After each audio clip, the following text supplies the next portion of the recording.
Este video es patrocinado por Yatpa, donde cada libro es un mundo nuevo. Ahora podrás acercarte a tu librería Yatpa más cercana y diciendo el código CRECERMÁS obtendrás un 20% de descuento en el total de tu compra. Aplica para todos los países con presencia Yatpa. Escuela Sabática Like te enseña a cómo interpretar la Biblia. Lección 10. La Biblia como historia. Papá preparó una rica torta de chocolate para recibir el sábado, la sacó del horno y la colocó sobre la mesa para reposarla. Al cabo de un par de horas regresó a la mesa y descubrió que a la torta le habían arrancado un pedazo. Un poco molesto por la situación, interrogó a los primeros sospechosos. Yo no fui, papi. Yo tampoco, papi. Ante la negativa de los niños, se acercó a su amada esposa y también la interrogó. Yo no he comido torta. Papá confiaba plenamente en la palabra de cada miembro de su familia. Sin embargo, quería resolver el misterio. Así que se vistió de detective, sacó su lupa y comenzó a buscar pistas. Notó que había unas pequeñas huellas con manchas de chocolate en el piso. Las siguió y lo condujeron hasta el autor del crimen. Misifú, su peluda mascota, tenía toda su boca manchada de chocolate.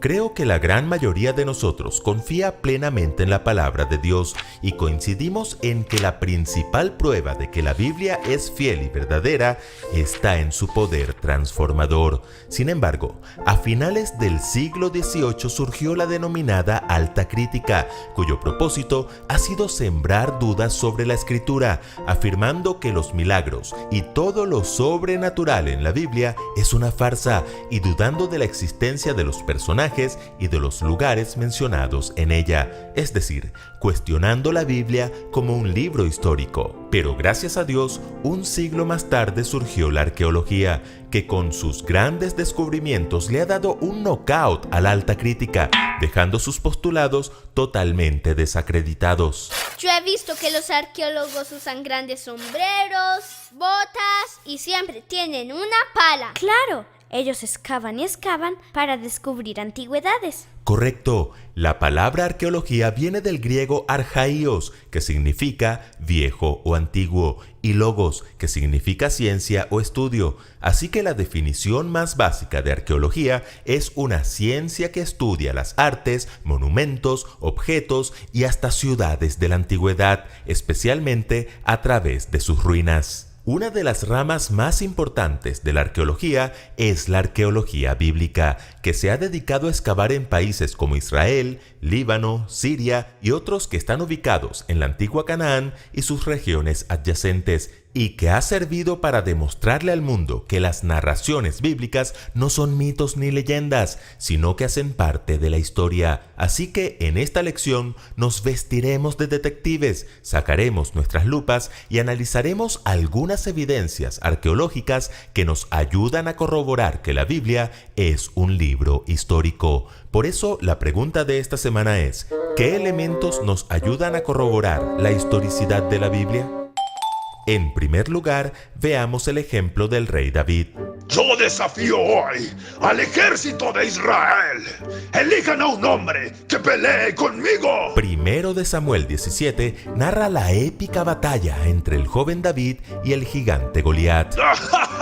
¿Soy acaso un perro para que vengas a atacarme con palos? Ven acá, que les voy a echar tu carne a las aves del cielo y a las fieras del campo. Tú vienes contra mí con espada, lanza y jabalina, pero yo vengo a ti en el nombre del Señor Todopoderoso, el Dios de los ejércitos de Israel, a los que has desafiado. Hoy mismo el Señor te entregará en mis manos y yo te mataré y te cortaré la cabeza. Algunos piensan que este relato no es más que un cuento infantil. Incluso la alta crítica ha cuestionado la existencia del rey David y toda su dinastía. Pero pongámosle la lupa al relato. Los primeros versículos describen la ubicación geográfica de las líneas de batalla. Los filisteos reunieron sus ejércitos para la guerra, acamparon en Efes-Damín.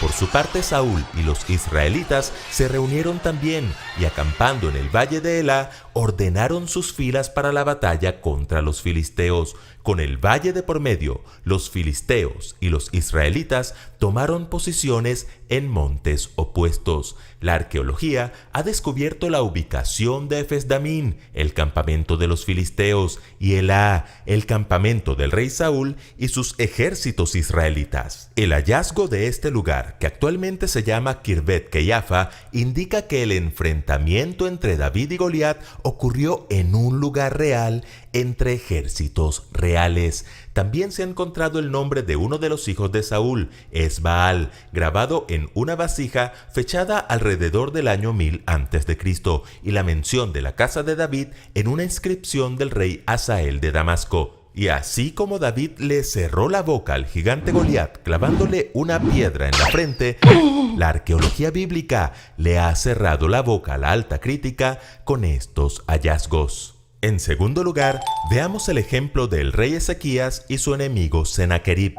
En el año 701 a.C., Senaquerib, rey de Asiria, invadió Judá, destruyendo completamente la ciudad de Laquis y sitiando a Jerusalén, la capital del reino. Este relato se registra en la Biblia en los capítulos 36 y 37 de Isaías. De alguna manera, esta también era una batalla entre un pequeño y un gigante, puesto que la poderosa Asiria había derrotado a todas las naciones vecinas y como Goliat ahora amenazaba a Judá, burlándose de Jehová, nuestro Dios. Cuando el rey Ezequías escuchó las amenazas, rasgó sus vestiduras, se vistió de luto y fue al templo del Señor. Presta atención, Señor, y escuche todas las palabras que Senaquerib ha mandado decir para insultar al Dios viviente. Sálvanos de su mano, para que todos los reinos de la tierra sepan que solo tú, Señor, eres Dios. Dios escuchó la oración del rey Ezequías y le respondió a través del profeta Isaías. No temas por las palabras que has oído. He aquí que yo pondré en él un espíritu, y oirá un rumor, y volverá a su tierra, y haré que en su tierra perezca a espada. Entonces salió el ángel de Jehová y les dio la victoria a los judíos. Senaquerib volvió a Nínive, la capital de su reino, derrotado, entró al templo de su Dios y tal como había profetizado Isaías, 2 de sus hijos lo mataron a espada. Y este relato también es histórico. Por supuesto, la Biblia nunca miente. Correcto, la alta crítica tuvo que cerrar su bocota una vez más cuando los arqueólogos desenterraron el palacio de Senaquerib en Nínive y hallaron un grabado de la destrucción de Laquis. También descubrieron el famoso prisma de Senaquerib, donde hay elementos que coinciden con el relato bíblico. Y por si fuera poco, en 2009 en Jerusalén fue hallado un sello que perteneció al rey Ezequías y otro con la inscripción Isaías el profeta. La palabra de Dios es fiel y verdadera.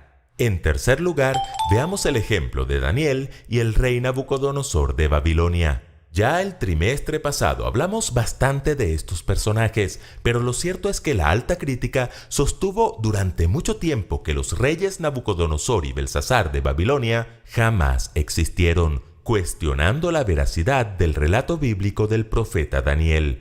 Hoy, gracias a la arqueología, sabemos que Nabucodonosor fue el rey que reconstruyó Babilonia y que Belsasar fue corregente con su padre Nabonido. También podemos contemplar en el Museo de Pérgamo, en Alemania, la imponente puerta de Ishtar, que daba acceso a la ciudad de Babilonia y cuyo camino está recubierto con imágenes de 120 leones, justamente el símbolo que usó Daniel en su libro para referirse a este gran imperio del pasado. Otro knockout para la alta crítica. Creo que les tocó recoger sus palabras con una palita. Seguro que sí. Y en cuarto lugar, veamos el ejemplo de Jesús.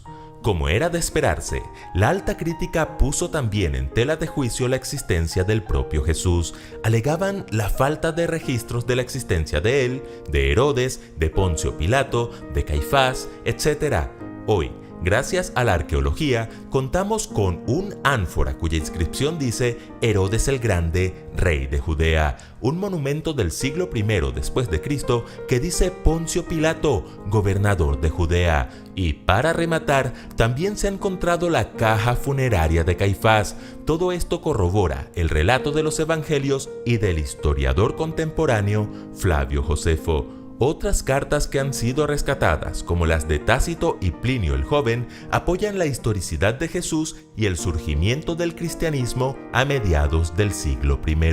Nuevamente, el relato bíblico demuestra ser históricamente confiable.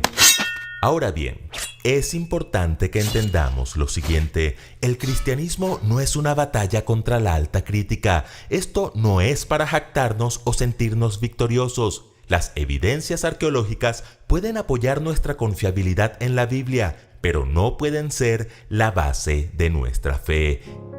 La Biblia es mucho más que historia. Nos muestra a hombres y mujeres de fe, grandes héroes que confiaron en Dios y obedecieron su palabra. Nuestra verdadera victoria es ser como ellos, que venzamos a nuestros gigantes con el poder de la palabra, como lo hicieron David y Ezequías, que seamos fieles y obedientes como Daniel, y que andemos tras las huellas de nuestro Creador y Salvador, Cristo Jesús, porque las cosas que se escribieron antes para nuestra enseñanza se escribieron, a fin de que por la paciencia y la consolación de las Escrituras tengamos esperanza. Escuela Sabática Like les invita a seguir estudiando juntos esta serie titulada Cómo interpretar la Biblia. Te invitamos a adquirir el mejor libro para complementar estos estudios, Entender las Sagradas Escrituras, escrito por George W. Reed. Adquiérelo en IATPA Librería. Visita tu librería más cercana. Ahora podrás saber cuánto aprendiste con el test Nivel Caleb.